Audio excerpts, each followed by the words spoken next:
Today, we are answering a viewer's question about a classic car he's building. I'm Justin. And I am Aaron. And this is the Phoenix Insurance. And before we go too much further, please subscribe for more great content like this. And I am just as excited as can be. I'm going to be seeing with my reading glasses on video for this one. I want to point out, I have told you, leave a comment and we'll make a video just for you. We stand behind our word. Here it is. Triple B23, this is for you. I've got a project truck I'm working on with my 3 young sons. We are only the second owner of it. It's a late 80s S10. I can find hardly any of these trucks. It is a 4-speed manual with a 2.5 motor, no power options. I've got $1,500 in receipts for the parts we put on. I don't want it totaled or a salvage title. The main damage is to the custom wheels and a large dent on the bed. I'm not sure if the axle's bent. It's questionable. 70% of total value, right? How flexible are they on comps? I found with less than 30,000 miles, Art has 70,000 miles. Thoughts, input, we are not at fault. Son was driving and did get a concussion. The hospital bill is already with the insurance company. So they've had an accident, okay, and they have this old car that they've been working on. Yeah. What happens? What do we do? Well, for this accident in particular, we'll say the hay is in the barn. The policy you have right now is the policy you have, and that's what's going to have to cover it.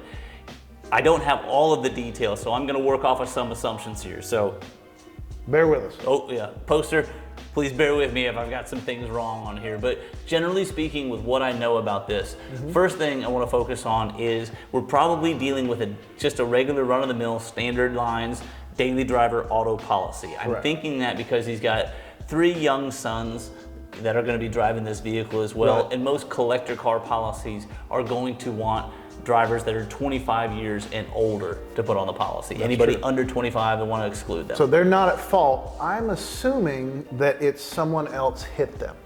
Must be, yeah. That's what I'm thinking. Somebody else hit them. We'll go off of that assumption. So that other person also probably has regular daily driver type of insurance. Right. When it comes to a total loss, it's 70% of value. That's a good ballpark range, but the adjusters really, they're the ones that have that number, and it may be a little different from one type of car to another car. Carrier, exactly. But let's just work off of 70%. That's the hard part about an old S10 or any older vehicle. Pretty much anything is going to get you to 70% of the value of that vehicle. A little bit of damage is going to get you there. Now, custom wheels are damaged here. My question would be, do we have custom parts and accessories? Actually, on your own policy? Well, yeah, because let's back up a little bit. The person who hit him, that policy is built to pay actual cash value at the time of loss. Actual cash value does not include custom parts and accessories. Right. So I would not bet that the adjuster from the other company is going to use sign that as the value. Yeah, that is not going to be a rubber stamp thing. You could talk about it till you're blue in the face, but they're probably going to draw a hard line at that. Right. As far as total loss goes, is there wiggle room on the comps? Generally speaking, I'm going to say no to this. Right. Nowadays, when it comes to total losses, a lot of insurance carriers are outsourcing that. Right. Total losses are I'll call it a challenge for adjusters. There is always debate about the value of a vehicle. I've met very few people involved in a total loss who are just pleased as punch with the number that the adjuster comes back with. I mean, I had a similar situation. I paid up for an older Tahoe for my wife. She liked that car. I found one with the lowest miles. I paid top of market for it. When she totaled the car she loved shortly thereafter, hello dear, we got a lot less than I paid for it because that's how it works. Yeah, they're going to use comps.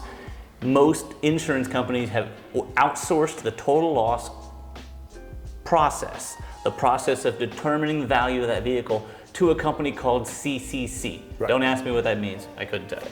But it's a company called CCC. So they'll send over the information on the S10 to CCC. CCC will run comps. Generally speaking, they want to try and find it within the same area, about 500 miles. You've got a rare vehicle. It's going to be hard to find another similar vehicle within 500 miles.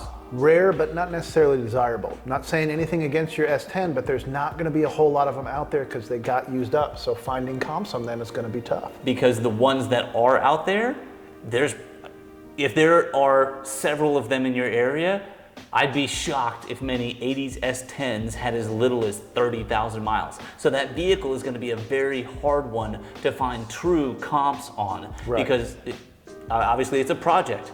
I don't know where it is in the project stage. Maybe it's close to pristine at this point, maybe not. But if it's not, then it's really easy to compare it to another S10 that's just been well used and is out there on the market for $1,500, $2,000. So our guy here doesn't want a salvage title. Do we have an option? Probably not. And that's the thing. Well, and again, kind of. It so let me speak to this. So you don't get a choice about whether they're going to total it or not. Yeah. That's just going to happen. There's math that you can't fight with. However, you can keep the vehicle and retain it because they're going to pay you. They're going to pay you the value of the vehicle less the salvage. Now, here's the thing: is if you do that yourself and you keep that vehicle, in a lot of cases, you don't have to turn that title into anybody. It doesn't get tagged, and so it's not really a salvage title vehicle. I was going to say the same thing. Just because it's been totaled does not mean it's going to be a salvage title vehicle. Depending on the state, it's not true everywhere, but here in Texas, you can retain it and never really have to mess with the title. Yeah, the axle is questionable. Maybe that's the thing that moves it into salvage title. Right. I've never been an adjuster, so I couldn't tell you specifically what gets you to salvage title, but I know not every total loss is a salvage title. But ultimately, Aaron's right. The hay for you protecting your own vehicle, that's already in the barn. Moving forward, for your kids, you need to have a policy that states the value of the vehicle. You're not going to get an agreed value with a car like that with 3 young drivers, but you can get a stated value, which is going to protect you. So had you had a policy with a stated value where you had your S10 valued at the $10,000, let's say it's valued at because it's a project and you've done work to it, you're going to use your own insurance to protect you, and that's the key with any car accident. Your insurance is there to protect you. And even more so, if you've got a daily driver vehicle, you're just using a consumer type of vehicle, it's not customized in any way, and the value in, let's say, the Blue Book is equivalent to what your vehicle is valued at, then your regular daily driver policies using the other party's insurance to repair or replace your vehicle is a smart decision to keep the claim off of your record, keep it on that policy and that person's record, keep it off your record. But in the case of this, you've got a subjective value vehicle. Say you do have a stated value, that doesn't guarantee you what you have listed as the stated value. That just at least begins the discussion at this is not your regular vehicle that we're going to be able to run counsel. At that point, it's on you to prove what you've got. And again, your own insurance will protect you, and then they'll go to the other company and try to get paid back for it. I would say that with this vehicle, an 80s S10, I think that we could probably get this on a collector vehicle policy. I don't know how young your young sons are, so that could depend on how young they are, but even for somebody under 25, we could potentially find a right fit for this. There are ways to do it. Not anymore, because it's well, I mean, you still can. So. Well, you still can if you keep it, and we do that for you. But we hope that helps. Unfortunately, the time to figure out how to make sure that you get what you want is not after the accident. It is before the accident, so that you can go in there protected. The one rule of insurance that you should know as a car driver is that you pay your insurance to protect you. Yeah. I would add one thing to this, because this is an area, total losses. This is an area we talk to clients about from time to time. There are disputes over what value that they're coming back with. And like I said, most companies are outsourcing to CCC to get their values. And when you talk to the adjusters, the impression that I've gotten, they feel pretty powerless. CCC sends them the number, and that's the number that they have to use. There's no debating, there's no discussing it.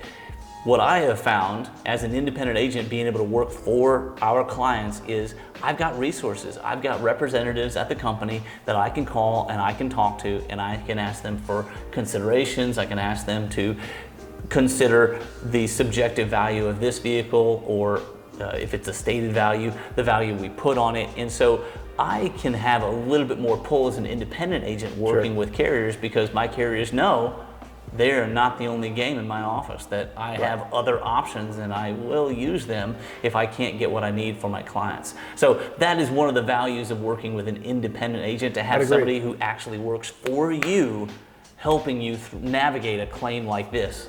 I would also say if you're looking for specialty coverage like this, not just any independent agent. You look for someone who understands how to protect you. You have a fairly complicated situation, more complicated now by the accident, but if you're building a project truck with your children, or you're building a project truck for you, or anything, before you have that accident, go and find an agent that specializes in that area. Yeah. That's what we do. Yeah. This is not it is a commercial for us, but really don't just go to any agent is the thing. Find someone who really understands how to work with these specialty companies, and that's how you get best results. Triple B, not much we can help you with now. Moving forward, I hope our advice is worthwhile, but good luck with your truck. Send us a picture, we'd love to see it. Come back and see us next time.